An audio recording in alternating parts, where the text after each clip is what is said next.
Que la libido, c'est pas juste avoir envie de sexe ou avoir envie de l'autre. La libido, c'est aussi avoir envie de soi-même. C'est aussi se trouver séduisant, se trouver désirable, être excité par soi-même, avoir envie de se toucher, de se regarder.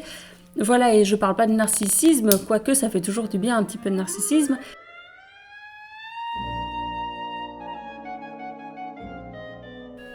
Bonjour YouTube et coucou à tous mes ex. Alors bienvenue dans cette nouvelle vidéo. Aujourd'hui nous allons encore une fois répondre à une grande question existentielle, à savoir comment entretenir le désir en couple, comment continuer de stimuler sa libido à soi et la libido de son couple après X temps, X années de relation. Alors avant que je commence à vous donner les conseils, mes 10 conseils que j'ai observés et qui me semblent être les plus importants, les plus percutants, les plus efficaces que j'ai notés au fur et à mesure de mes coachings et de mes accompagnements, avant de vous les donner, je tiens à dire deux choses. Je tiens à dire que c'est l'évidence même qu'arrivé à un certain temps en couple, il y ait moins de désir, il y ait moins d'excitation et je ne voudrais surtout pas que vous preniez ça comme le signe de la fin de votre histoire d'amour. Il faut être capable de faire la différence entre le désir et l'amour. Ce sont deux choses différentes qui ne sont pas forcément liées l'une à l'autre. Donc c'est pas parce qu'il y a une baisse de désir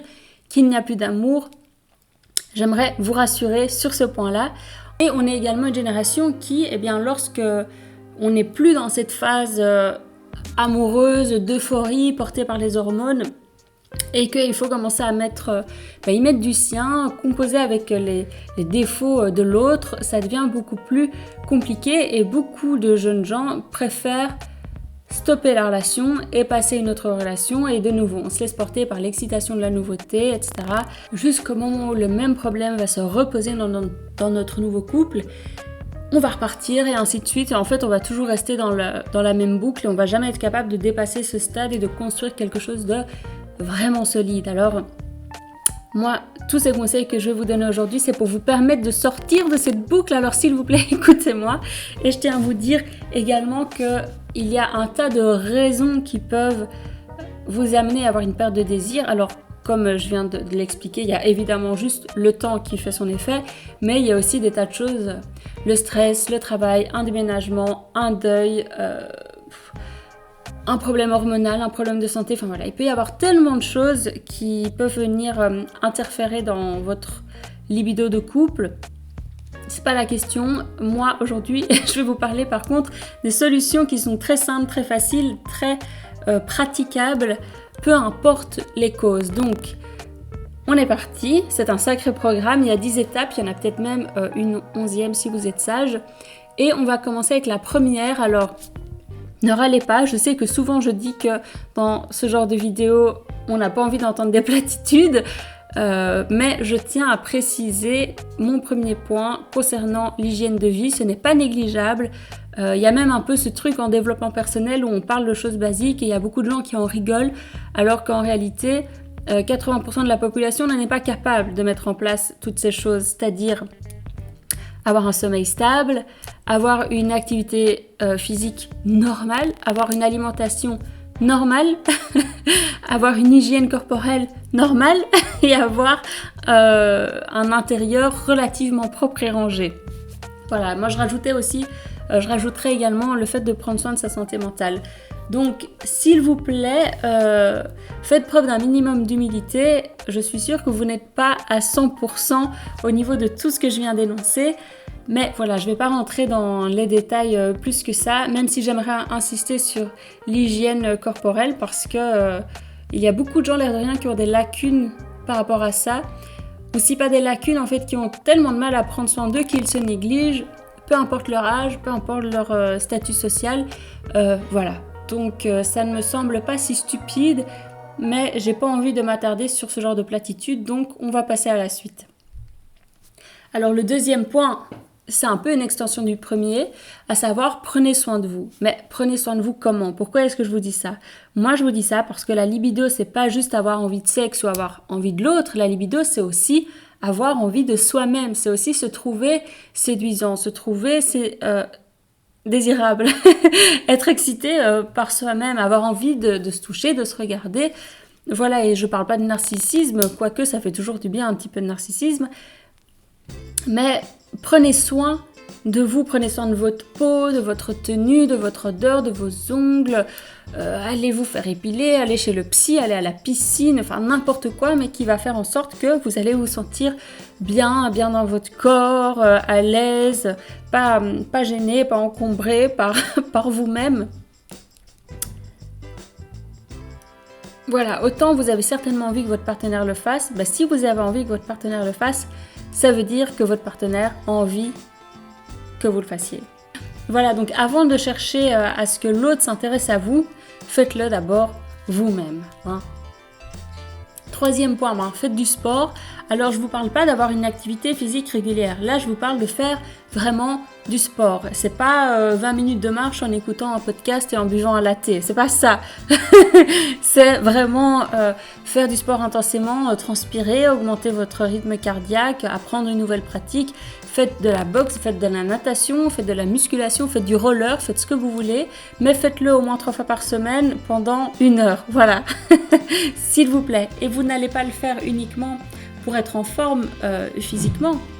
Vous allez le faire déjà pour le shoot, le boost d'hormones que ça va vous procurer, c'est-à-dire l'endorphine, c'est-à-dire la dopamine, c'est-à-dire l'adrénaline, c'est-à-dire la noradrénaline, enfin tout ce qui va vous faire vous sentir bien avec vous-même, apaisé, et en plus de ça, ça va également booster votre taux de testostérone. Alors que vous soyez un homme ou que vous soyez une femme, faut pas vous emballer. Enfin voilà, il y a beaucoup de fantasmes autour de la testostérone, mais simplement ça va vous dynamiser, vous donner plus d'énergie et d'agressivité. On dit souvent que le sport ça aide à se calmer, à se canaliser, mais ça aide aussi à avoir plus d'énergie là où il faut, quoi. Donc voilà, faites du sport, c'est hyper important, mais faites-le vraiment, faites-le à fond et faites-le régulièrement. Et vous pouvez même faire du sport avec votre partenaire. Ça peut être assez érotisant que de voir... Enfin voilà, il y a quand même une tension sexuelle dans le sport qui peut être excitante. Donc c'est pas mal. Ensuite, prenez aussi les aides qui sont à disposition, c'est-à-dire les compléments alimentaires, les huiles essentielles. Enfin voilà, il y a des tas de choses sur le marché qui sont en vente libre et qui sont faciles à trouver. Alors je ne vais pas m'éterniser dessus. Je vais vous en citer 3 qui sont autant pour les hommes que pour les femmes, qui ne coûtent pas cher et qui sont trouvables quasiment dans tous les magasins qui vendent ce genre de produits. C'est le maca. En plus, le maca, c'est également super stimulant intellectuellement et physiquement. Donc, ça va vous aider dans votre reprise de sport.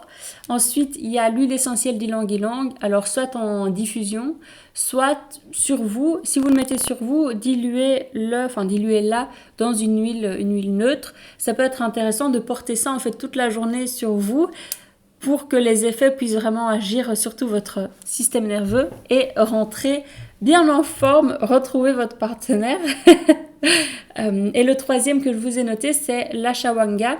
C'est l'ashwagandha. Alors, est-ce que je le prononce bien? Je ne suis pas certaine. C'est pas quelque chose que moi j'ai testé. Par contre, ça a plus ou moins les mêmes effets que le maca, avec ceci en plus qu'il a un effet déstressant. Voilà, donc les solutions ne manquent pas. Prenez les aides qui sont à votre disposition.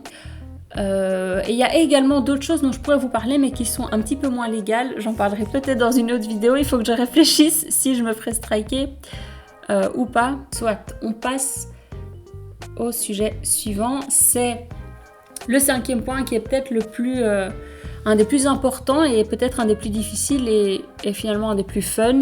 C'est sortir du quotidien, sortir de la routine.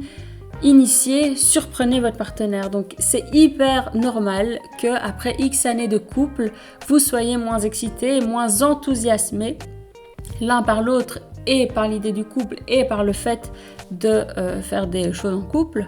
Mais qu'est-ce qui a participé à votre excitation du début de votre histoire? C'était la nouveauté. Alors essayez des activités différentes. Réservez une chambre dans un hôtel sexy et vous n'avez même pas besoin de partir en week-end ou dans un autre pays ou quoi au caisse. Non, vous pouvez réserver une chambre d'hôtel dans votre propre ville. C'est hyper chouette de faire ça ou même un Airbnb. Mais voilà, c'est excitant. C'est une manière déjà de sortir du quotidien sans sortir de la ville.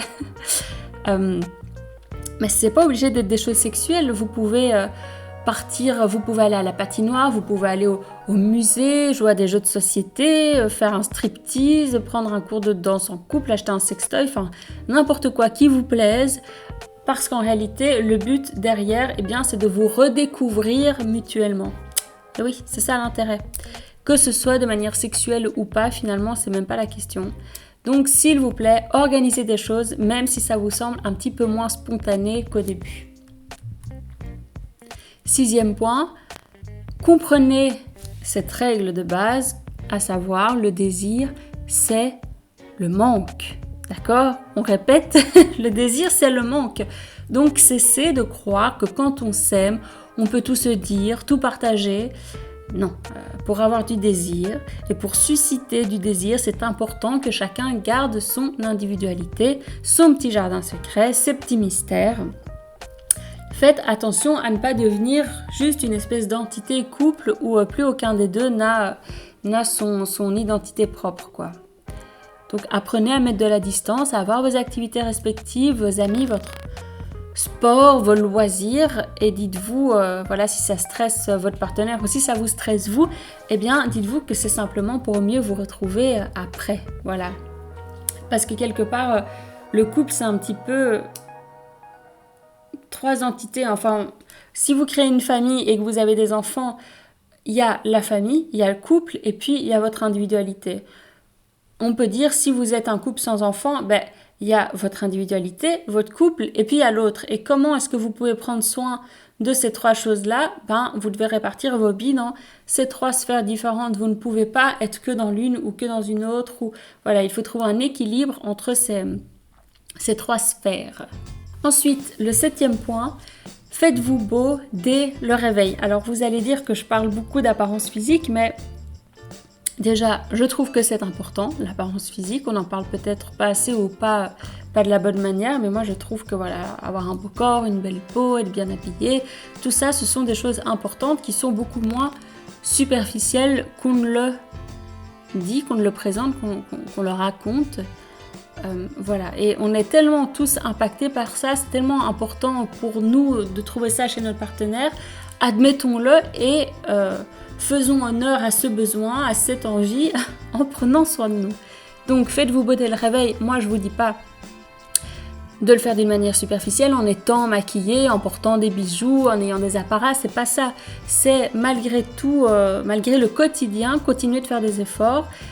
Et comment est-ce qu'on fait ? Eh bien, c'est-à-dire que vous allez avoir un beau pyjama, vous allez avoir une jolie tenue d'intérieur, vous n'allez pas passer toute votre journée en tenue de sport, vous n'allez pas porter ces mêmes vieilles pantoufles où il y a un trou dedans que votre chien a mâchouillé, vous allez les jeter et en acheter des nouvelles. Voilà, ce genre de détails, sans tomber dans un truc hyper consumériste, mais vous comprenez l'idée, quoi. Autant vous n'aimez pas voir votre partenaire avec son vieux training gris jusqu'à 4h de l'après-midi, eh bien, pareil pour vous, ne traînez pas dans votre vieux training ou quoi, ok, voilà, faites un effort, ne serait-ce que par respect pour votre histoire d'amour, pour votre couple, pour l'autre et même pour vous-même. Continuez d'apprécier votre reflet dans le miroir. Continuez de vous acheter des petits vêtements, un petit truc nouveau par-ci par-là pour que votre partenaire vous regarde et dise « Ah, c'est nouveau, ça j'avais jamais vu, ça te va bien ». Qu'il continue de vous regarder et que vous continuiez vous aussi en fait de vous regarder. Et pareil que pour ce que je vous disais au début, si vous avez envie que votre partenaire le fasse, ça veut très certainement dire que votre partenaire a également envie que vous fassiez cet effort. Alors là, on a beaucoup parlé de choses à arranger, entre guillemets. Et pour ce 8e point, j'ai envie de vous rappeler que c'est également important de cultiver ce qui vous lie tous les deux. Parce que si la rencontre a eu lieu, si vous vous êtes mis en couple, si tout ce temps est passé, c'est qu'il y a quelque chose de fort qui vous unit, c'est qu'il y a des choses qui ont été construites et c'est important de continuer de cultiver ça, de cultiver un humour que vous auriez en commun, de prendre soin des souvenirs que vous avez, d'encadrer des photos, tout ce genre de choses. Voilà, pensez à cultiver ce qui vous unit, ce qui vous a uni et également ce qui vous unit dans le futur, c'est-à-dire les projets que vous préparez, que vous prévoyez de faire et qui vont donner également du sens en fait à tous les efforts que vous êtes en train de faire l'un pour l'autre actuellement. Donc ce 8e point, j'ai envie de vous dire de moins focaliser votre attention sur ce qui manque à votre couple ou à vous-même et de mettre en lumière ce qui a déjà été construit, ce que vous aimez, ce qui est déjà là. Apprenez à l'apprécier et à le célébrer. Le 9e point, il est assez simple, il est assez fun, c'est peut-être le plus simple de tous finalement. Et il consiste à prendre soin, voire modifier, voire renouveler votre chambre à coucher. C'est pareil que votre image, c'est pareil que vos activités. Si à un moment vous sentez que la routine commence à avoir raison de vous, eh bien rien ne vous empêche également de modifier votre chambre à coucher en déplaçant votre lit, en achetant une nouvelle literie, peut-être même en changeant votre chambre de pièce, si c'est possible évidemment. Avec un nouveau luminaire, une brume de lit, enfin n'importe quoi, mais pour avoir ce sentiment de nouveauté, de différence qui peut-être vous manque actuellement dans votre quotidien. Ensuite, le point 10, développer une véritable communication à propos de la sexualité entre vous, dans votre couple. Alors, il y a certaines personnes qui vont voir qui entendent ça et qui disent oui c'est évident, qu'est-ce qu'elle nous raconte, mais sachez qu'il y a des tas de couples qui n'en parlent jamais, même après 10 ans de relation, ça reste une espèce de sujet complètement tabou où tout le monde fait semblant de savoir ce que l'autre pense, mais en fait personne ne le sait. Et voilà, donc peu importe là où vous vous situez, mais c'est pas parce que vous pensez connaître votre partenaire qu'il ne faut plus en parler. C'est pas parce que vous avez eu une seule fois la conversation sur quels sont tes fantasmes et quelles sont tes plus grandes peurs que les réponses seraient toujours les mêmes 5 ans après. Donc c'est important de continuer de cultiver cette intimité intellectuelle finalement entre vous à propos de votre sexualité, de votre imaginaire sexuel, de votre imaginaire érotique, parce qu'il n'est pas juste une question de pratique et te dire ça t'aime bien et ça t'aime pas, voilà, mais c'est aussi développer votre univers érotique à deux. Vaste sujet, d'ailleurs je travaille ça en coaching, mais je ne pourrais pas du tout vous résumer tout ça en vidéo, donc raison de plus pour réserver votre premier appel avec moi et en savoir un petit peu plus sur ma manière de travailler et sur ce que je fais. Et le dernier petit conseil, en plus, mon 11e point, vous avez été sage, donc vous avez le droit de l'entendre, c'est un peu une extension du 10e, à savoir créer un canal de communication, de conversation uniquement destiné à votre vie amoureuse et sexuelle, parce que c'est tout à fait normal, au fur et à mesure que le temps passe, notre conversation virtuel entre guillemets en tant que couple finit par être plus que de l'organisationnel, mais il n'y a plus vraiment de place pour peut-être plus d'érotisme ou de tendresse, et s'il y en a, ça va être complètement perdu dans un flot d'informations et d'organisation, et ça peut être chouette, intéressant d'avoir un canal de conversation uniquement destiné à ça, de la même manière que c'est chouette aussi d'avoir un agenda uniquement destiné à votre vie de couple. Voilà, pour redonner l'importance que ça a dans votre vie et que ce ne soit pas toujours mélangé au quotidien, en fait. Voilà, tout simplement. Et pour les couples qui auraient du mal avec tout ce que je viens d'énoncer, pour qui ce serait encore très abstrait, difficile à mettre en place, dites-vous que mon premier appel est toujours gratuit et que si vous voulez avoir un accompagnement personnalisé avec moi, eh bien, c'est possible. Donc, toutes les infos sont en description. Un premier appel, ça dure à peu près 1 heure. On se rencontre, on parle de votre situation et on voit si on a envie de travailler ensemble, si vous êtes à l'aise avec moi. C'est ce que je vous propose. Alors, je pense que je vous ai tout dit. Si vous avez le moindre commentaire, la moindre objection, n'hésitez pas à me l'écrire ici en dessous. Et puis, abonnez-vous, likez, commentez, partagez. Mettez la cloche, c'est important pour le référencement. Et moi, je vous dis à la semaine prochaine. Prenez bien soin de vous. Bisous YouTube et bisous à tous mes ex.